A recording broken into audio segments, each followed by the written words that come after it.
성자 예수님의 부활에 대한 신앙 고백에 대해서 우리 함께 살펴보도록 하겠습니다. 우리 읽을 말씀 로마서 1장 14절 말씀 다 같이 한번 읽도록 하겠습니다. 시작. 성결의 영으로는 죽은 자들 가운데서 부활하사 능력으로 하나님의 아들로 선포되셨으니 곧 우리 주 예수 그리스도시니라.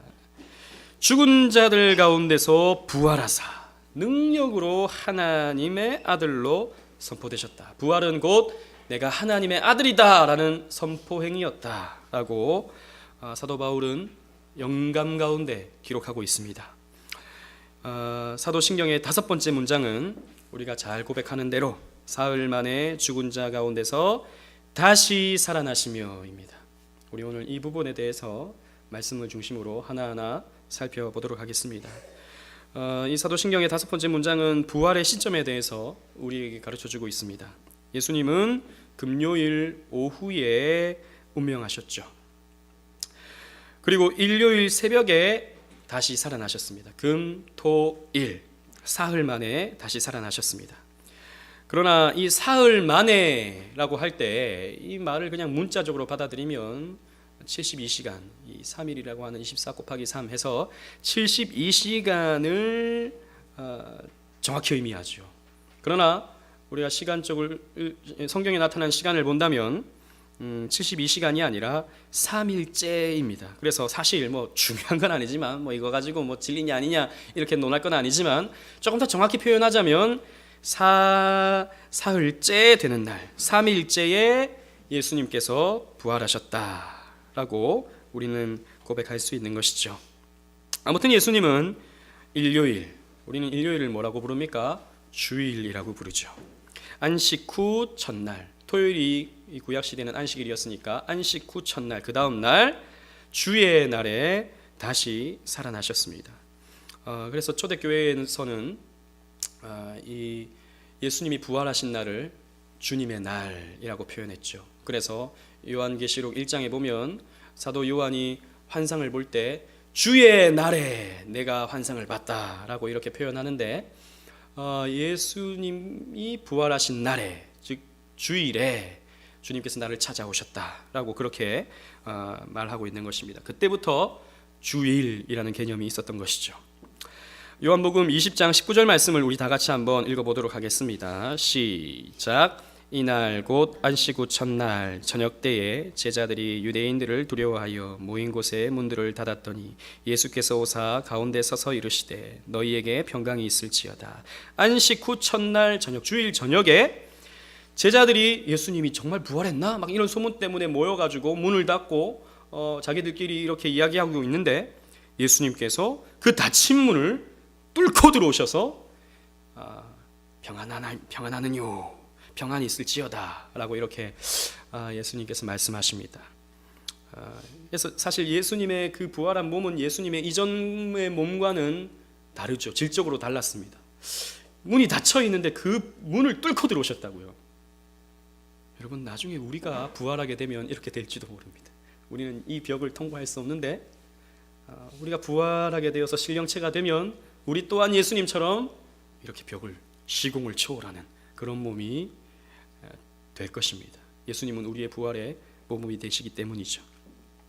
아무튼 이 날은, 이 예수님께서 부활하신 날은 점차적으로 신약의 안식일로 굳혀지게 됩니다. 초대교회는 주님께서 부활하신 이 날을 주님의 날, 주의 날, The Lord's Day라고 부르고 주님의 부활을 기념해서 자연스럽게 그날을 그리스도인의 안식일로 삼고 예배를 드렸습니다. 여러분, 구약시대의 안식일은 창조 기념일이죠. 하나님께서 엿새 동안에 이 세상을 창조하시고 그 하나님께서 이 땅의 주인이시다, 그것을 기념하라 라고 안식일을 주셨습니다. 그래서 안식일 날은 이 창조주 하나님을 기억하고 생각하고 그분께 영광을 올려드리는 날로 이 유대인들은 삼았던 것이죠.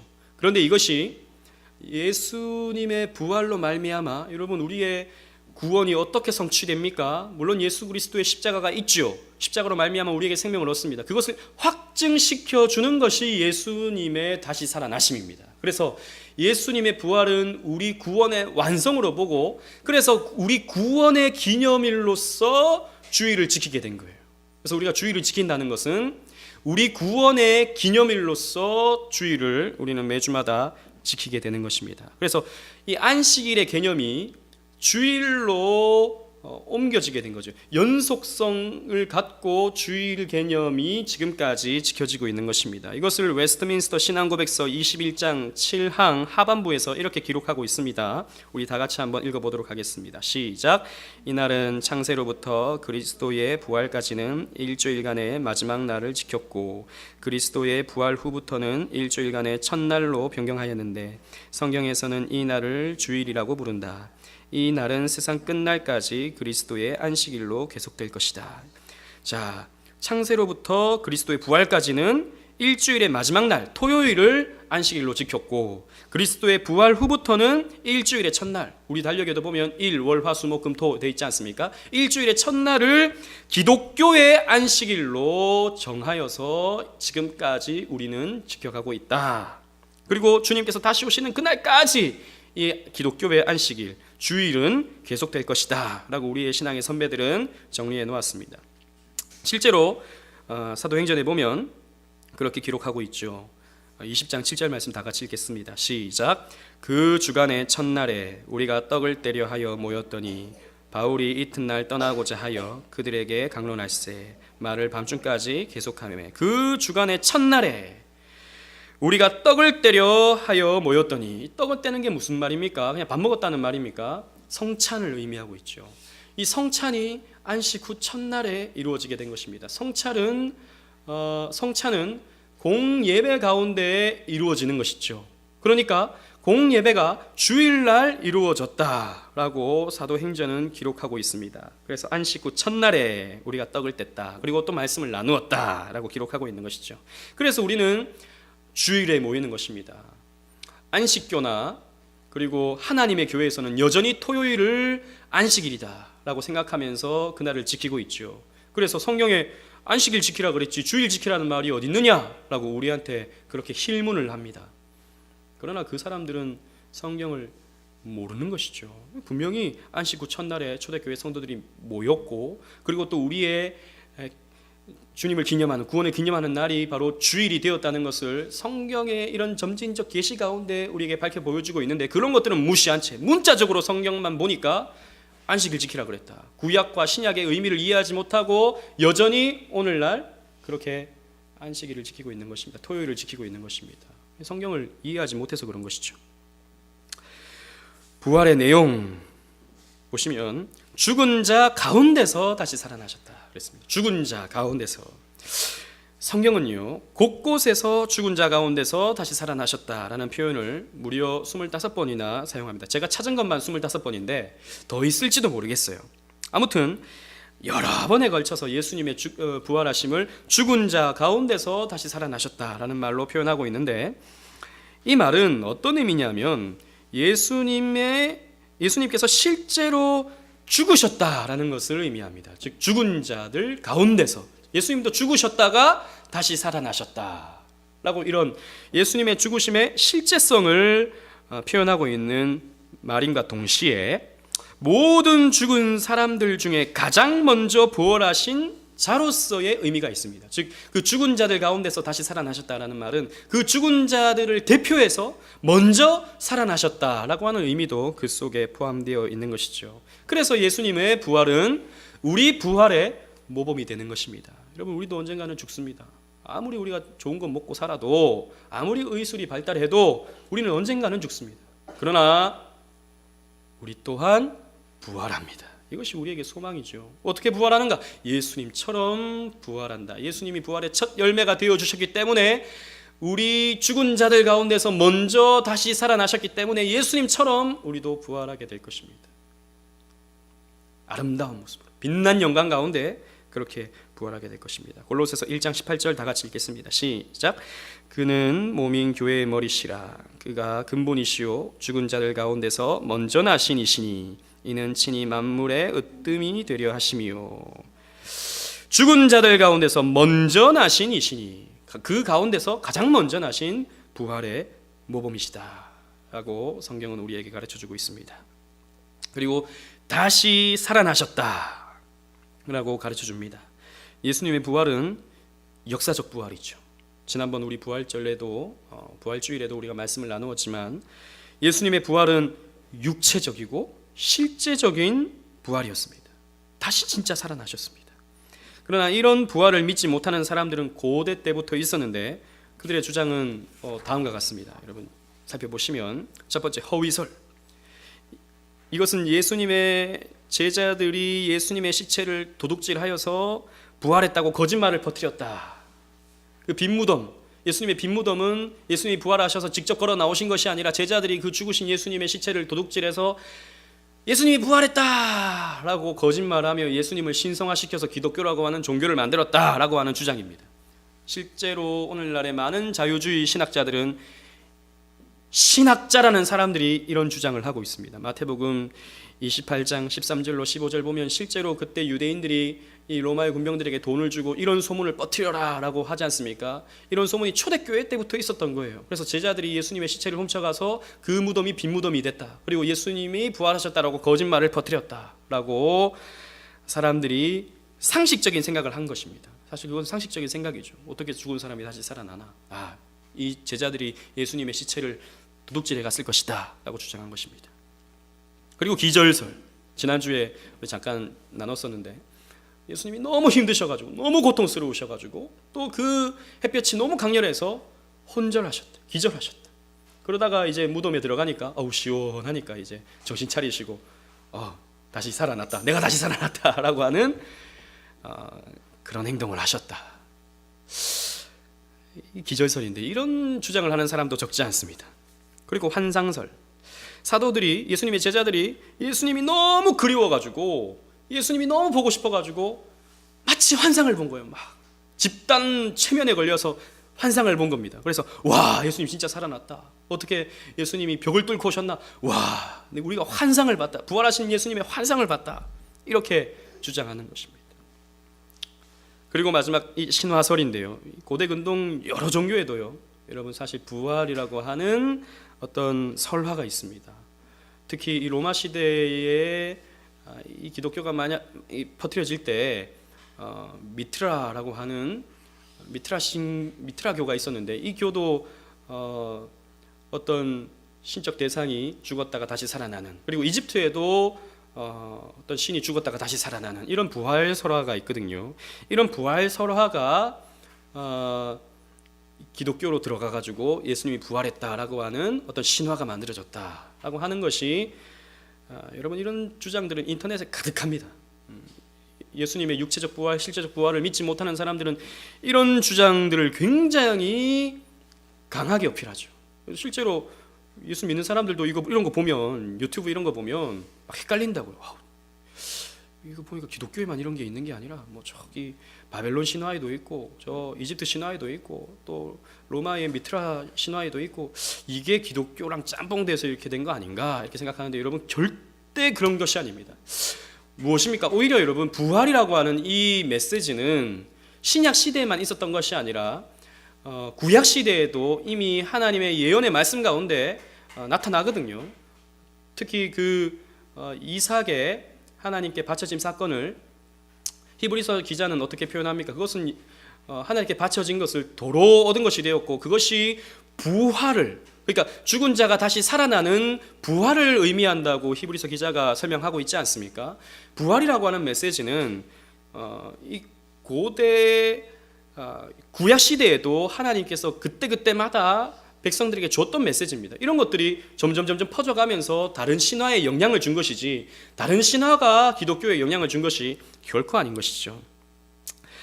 여러분 고린도전서 15장 4절로 12절 말씀, 우리 이 중약 이거는 빼고 나와 있는 말씀만 다 같이 한번 읽어보겠습니다. 시작.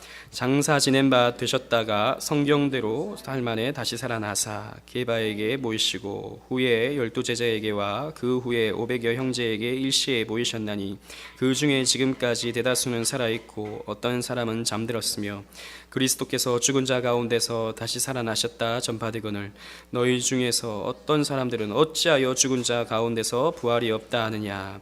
이때에도 예수님의 부활은 없다, 그 가짜다, 허위다, 도적질한 거다 이렇게 주장하는 사람들이 있었는데 사도 바울은 이렇게 설명하는 겁니다. 잘 생각해봐라.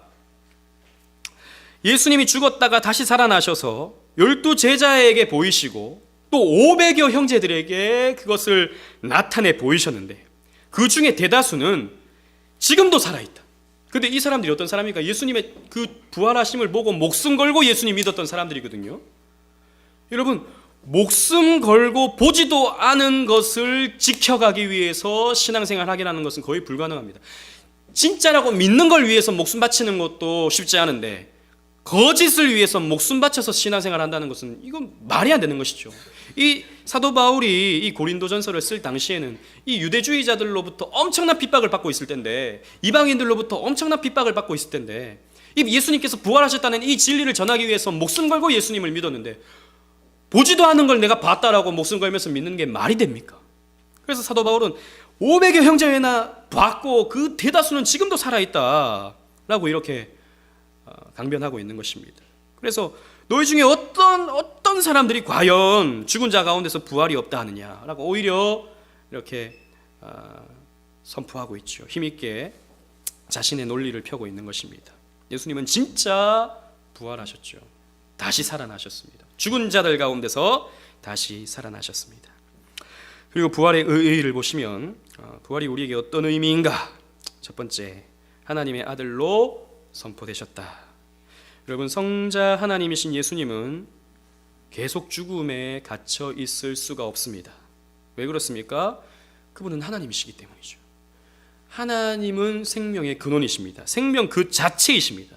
그래서 사실 예수님이 죽으시는 게 더 신기할 노릇입니다. 그래서 제임스 패커는 이렇게 말했습니다. 청교도 연구의 대가인 이 제임스 패커는 예수님이 정말로 성자 하나님이시라면 그분이 다시 살아났다는 것보다도 죽으셨다는 것이 훨씬 더 놀라운 일이다. 여러분, 하나님이시기 때문에 예수님은 다시 살아나실 수밖에 없는 거예요. 하나님이시기 때문에. 그래서 예수님은 다시 살아나심으로 신성을 가지신 생명의 하나님이시며 본인 스스로가 하나님의 아들이시다라는 것을 확증해 주신 것입니다. 그래서 만방에 선포해 주신 것이죠. 아까 우리가 읽었던 로마서 1장 4절이 그것을 우리에게 가르쳐 줍니다. 다 같이 읽겠습니다. 시작. 성결의 영으로는 죽은 자들 가운데서 부활하사 능력으로 하나님의 아들로 선포되셨으니 곧 우리 주 예수 그리스도시니라. 죽은 자들 가운데서 부활하사 능력으로 하나님의 아들로 선포되셨으니, 예수님의 부활은, 예수님의 다시 살아나심은 내가 하나님의 아들이다, 내가 하나님이다 라는 것을 가르쳐주는, 만방에 선포하는 메시지가 되는 것입니다. 여러분, 우리 예수님은 하나님이시기에 다시 살아나실 수밖에 없는 거예요. 그리고 두 번째, 우리의 의로움이 되시기 위해서 다시 살아나셨습니다. 예수님은 자신의 죄 때문에 죽으신 것이 아니죠. 예수님은 죄가 없는 분이셨습니다. 우리 죄 때문에 대신 죽으신 것입니다. 그래서 예수님은 죽음의 권세를 이기시고 다시 살아나심으로 자신의 죄 때문에 죽은 존재가 아니라 죄 없이 누군가를 위해 대신 죽어주신 의로운 분이다라는 것을 나타내 주셨습니다. 그래서 예수님의 부활은 자신의 의로움을 드러내시는 거라고요. 그런데 여러분, 우리가 예수님을 믿죠. 믿음으로 어떻게 됩니까? 우리는 예수님과 연합하게 됩니다. 예수님의 의가 우리의 의가 되는 것이죠. 그래서 여러분, 예수님의 부활은 우리의 의로움이 됩니다. 로마서 4장 25절이 그것을 우리에게 가르쳐 줍니다. 다 같이 읽겠습니다. 시작. 예수는 우리가 범죄한 것 때문에 내줌이 되고 또한 우리를 의롭게 하시기 위해 살아나셨느니라. 예수님이 살아나신 것은 우리를 의롭다 하시기 위하여 살아나셨다. 그 살아나심으로 나타내신 그 의로움을 믿음으로 우리와 함께 연합하심으로 말미암아 우리에게 의로움을 주시는 거예요. 그래서 예수님의 부활로 말미암아서 우리는 의롭게 된 것입니다. 우리는 정결하게 된 것입니다. 우리가 이 땅에서 죄를 짓고 살아가죠. 여전히 우리는 본질상 진노의 자녀로서 살게 되지만 예수님의 부활이 우리와 연합하신 그 예수님의 그 의로움으로 말미암아서 우리에게 결국 의가 되고 만 것입니다. 감사하죠. 여러분, 작년쯤에서 한국교회 안에 또 막 이단 시비가 막 일어났던 한 운동 중에 하나가 부활복음이라고 하는 그런 거였습니다. 들어보셨습니까? 부활복음. 어떤 목사님이 맨날 예수님의 십자가만 이렇게 전했더니 교회가 부흥이 안 되더래요. 그래가지고 자기가 성경을 곰곰이 보니까 십자가보다 부활이 더 의미가 있는 건데 자기가 너무 십자가만 설교했다는 거죠. 그래서 부활을 내가 전해야겠다 싶어서 52주 내내 부활만 전했답니다. 그러니까 교회가 부흥하더래요. 그래서 부활의 복음 그래가지고 막 세미나를 하고, 그 교회가 저 춘천에 있는데 또 교회가 부흥했다 그러면 사람들이 또 어떤 비결인가 싶어가지고 많이 오잖아요. 목사님들이 가가지고 부활복음 해서 막 또 세미나 하고 했는데 한국교회 안에서도 시끄러진 거죠. 그래서 그 목사님의 이 신학을 살펴보니까 또 문제가 많습니다. 예수님의 그 십자가, 예수님의 이런 다른 교리 이런 것들은 제쳐놓고 부활만 이렇게 강조해가지고 사람들에게 가르치고 십자가보다 부활이 먼저다 이런 식으로 가르쳐서 이단 시비가 일어나서 또 이분이 나중에 뭐 회개하겠다 뭐 했는데 또 가르치는 것 똑같고 뭐 이런 악순환이 반복되고 있죠. 물론 여러분 부활은 중요합니다.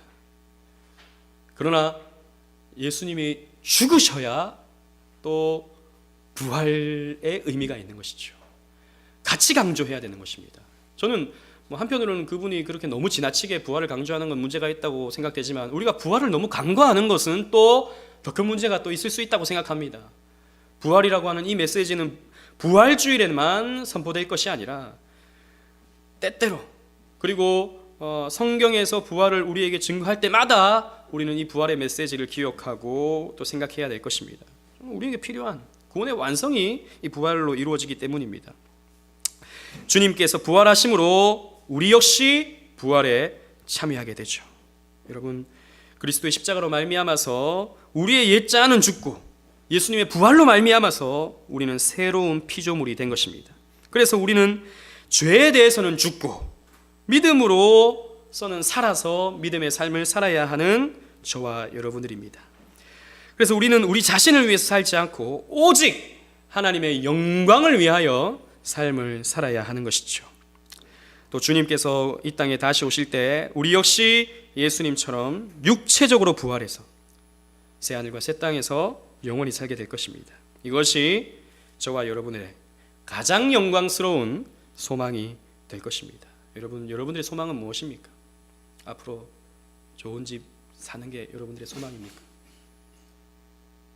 유은이, 유건이가 좋은 대학 들어가는 게 우리의 소망입니까? 좋은 대학 들어가면 좋지만 안 들어가면 어떡할 겁니까? 우리의 가장 큰 소망은 이 세상에 있는 것이 아니라 우리의 부활일 것입니다. 이 부활을 우리가 소망하면서 또 이 부활해 주신 예수님의 이 놀라우신 은혜를 곰곰이 묵상해 봄으로써 또 한 주간 동안 날 위해 부활해 주신 예수님, 하나님의 아들이신 예수님, 우리의 의로움이 되신 예수님 감사합니다 라는 마음으로 하나님과 더 가까워지시는, 하나님께 영광 올려드리시는 저와 여러분들 되시기를 주님 이름으로 축원합니다.